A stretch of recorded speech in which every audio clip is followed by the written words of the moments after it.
I love that song. That's one of the newer songs by Corey Asbury. He's the same guy that does Reckless Love, a few of the other ones that we do around here, My Father's House. Anyway, so I love that specifically because of the second verse, which was that last verse before the chorus there. You know, I know that he forgives me, but it's hard to forgive myself. I can't help but think that Amazing Grace is for everybody else. That's a line in particular that has stuck out to me.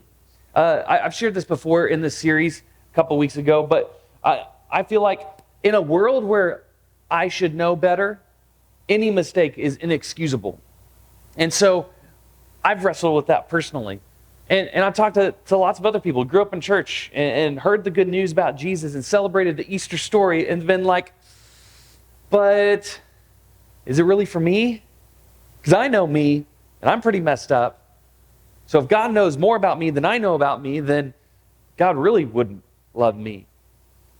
And in this series, we've been talking about what real love is actually like, and how oftentimes it's that God chooses to love us, not because of anything that we could ever do, but simply in that we are His creation, we are His children.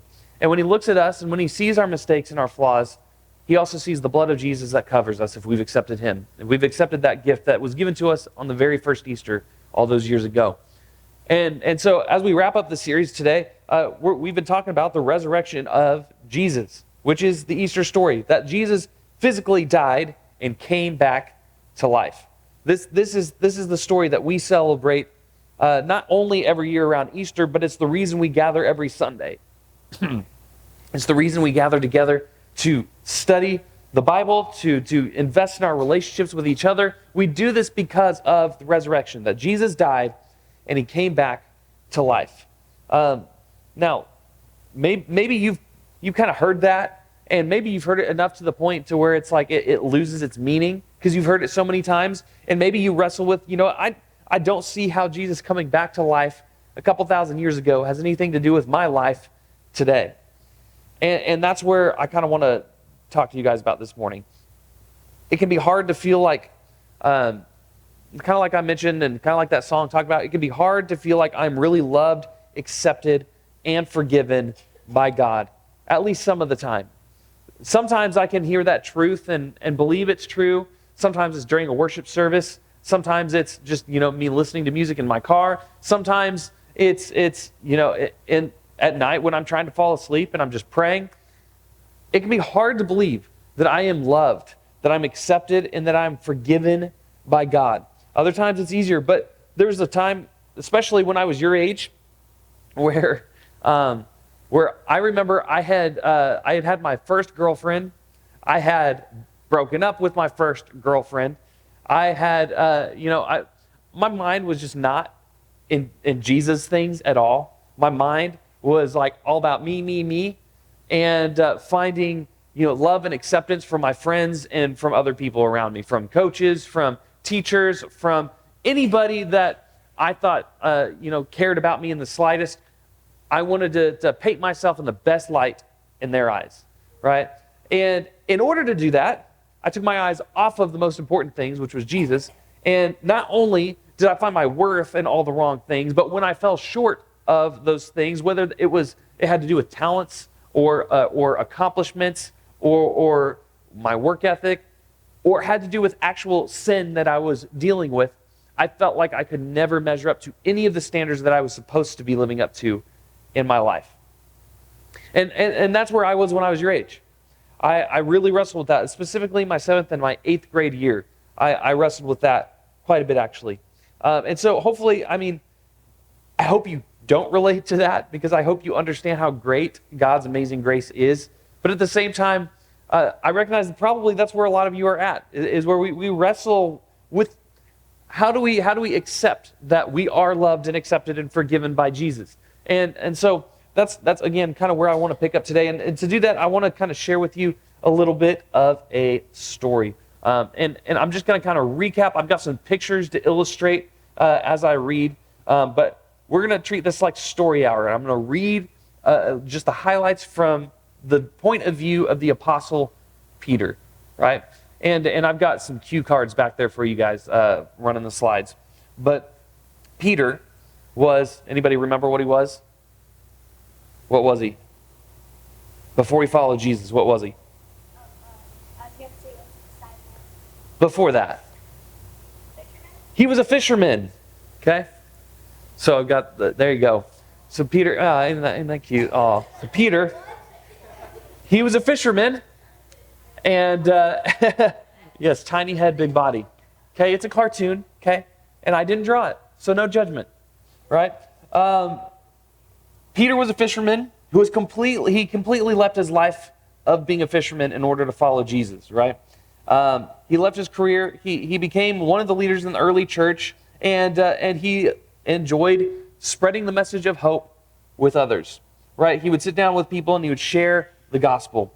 You'd probably think that that guy like Peter pretty much had it all together, right? I know, all right, okay? Just roll with it, okay?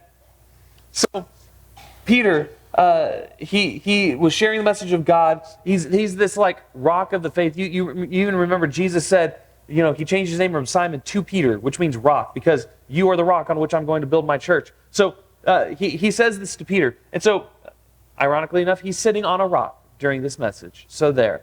And he's giving the message of hope. And it'd be easy to think that he can't mess anything up. But Peter was often known for having foot and mouth syndrome.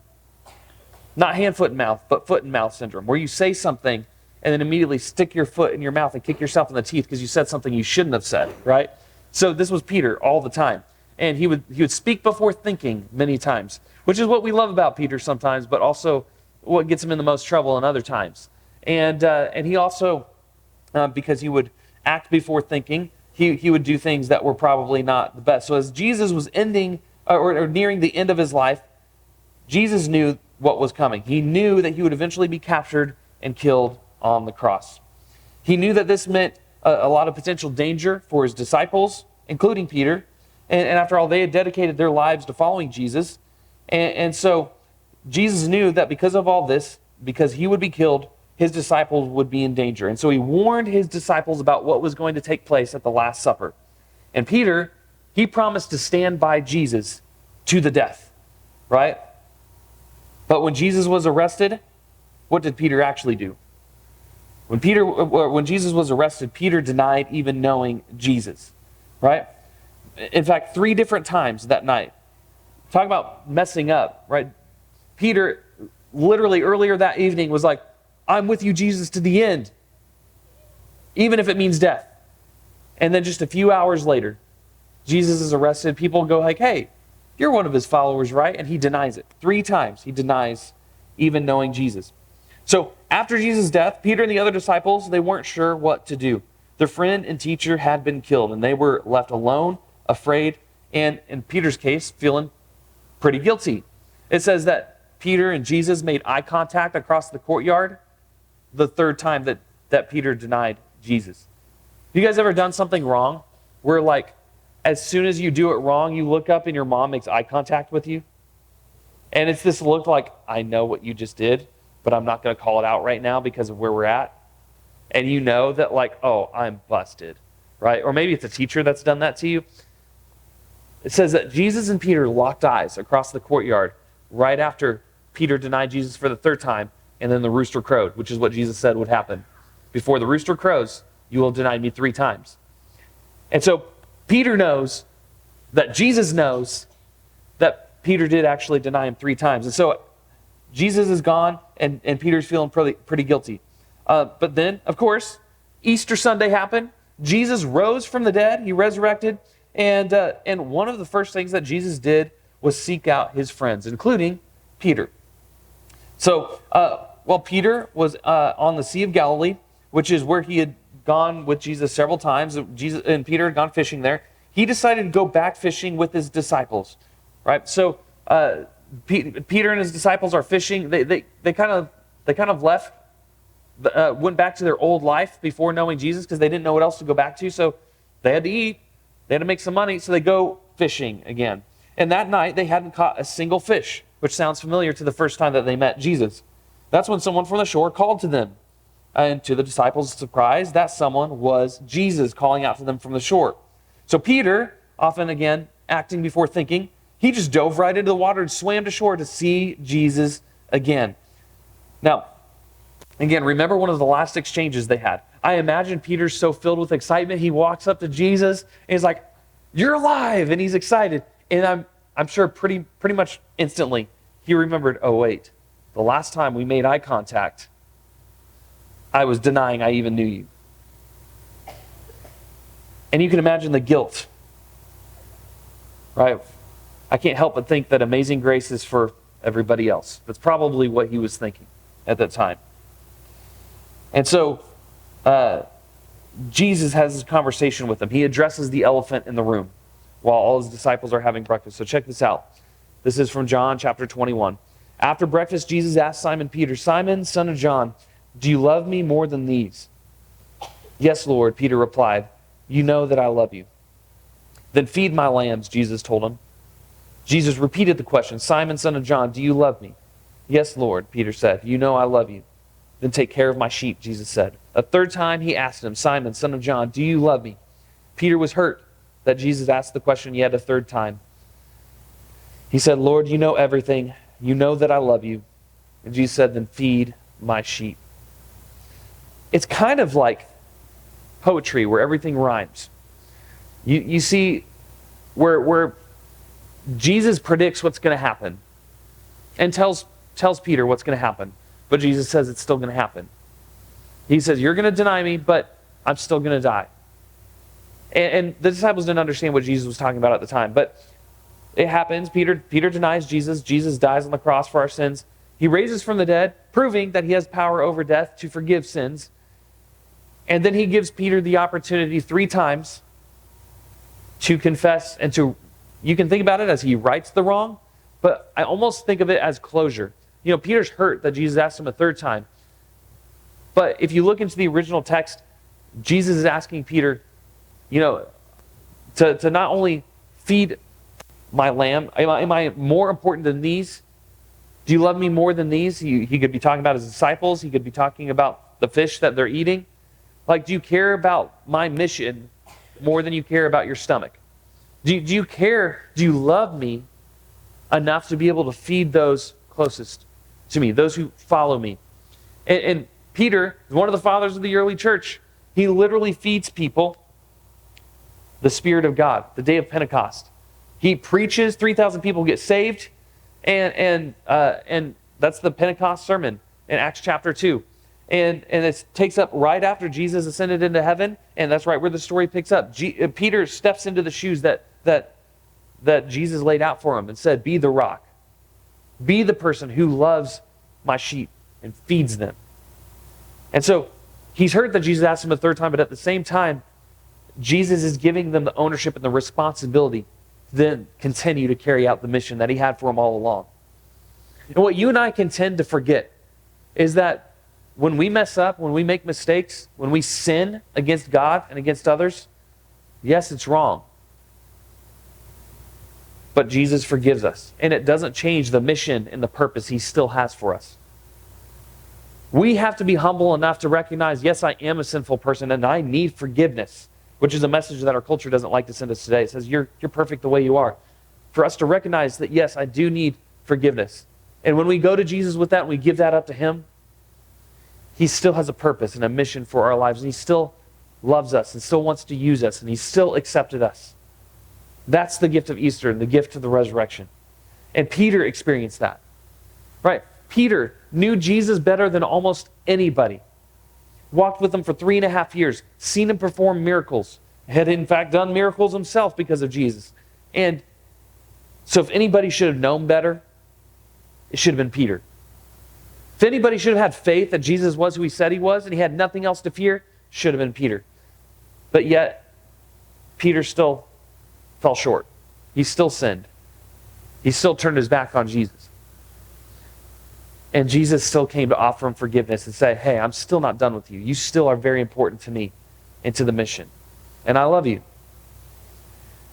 And if even Peter was capable of that and given forgiveness, then how much more do you think that you and I will be offered the same thing? Jesus' message to us is this, is the message of forgiveness. He offers this to everybody. This isn't just for those who get it mostly right. This isn't just for those who don't commit the quote-unquote worst sins, right? This isn't just for those who have stayed above a certain standard. This is for everybody. This is for everybody. And that's what I want you guys to remember as we kind of close the chapter on the Easter story this season, right? Jesus offers everybody forgiveness. And so as you try to apply that to your own life, I want you to ask yourself what you think is keeping you from God's love and forgiveness if you've wrestled with this. What is it that keeps you from that? And secondly, I want you to make a choice to take one step towards God.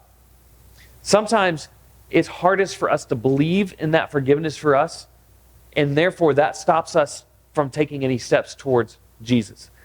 And it's kind of a cycle. The more that we build up walls because of our sin, the more distant we feel from God. And so the more walls we build up because we feel distant from God. And then those walls keep us distant from God. But what if you just tore those down, gave it up to Jesus, and took a step towards him instead of building a wall up because of your sin and shame? What if instead we chose to walk towards Jesus, and that in of itself helps us to believe the truth of forgiveness even more, and we spin the cycle in a positive way?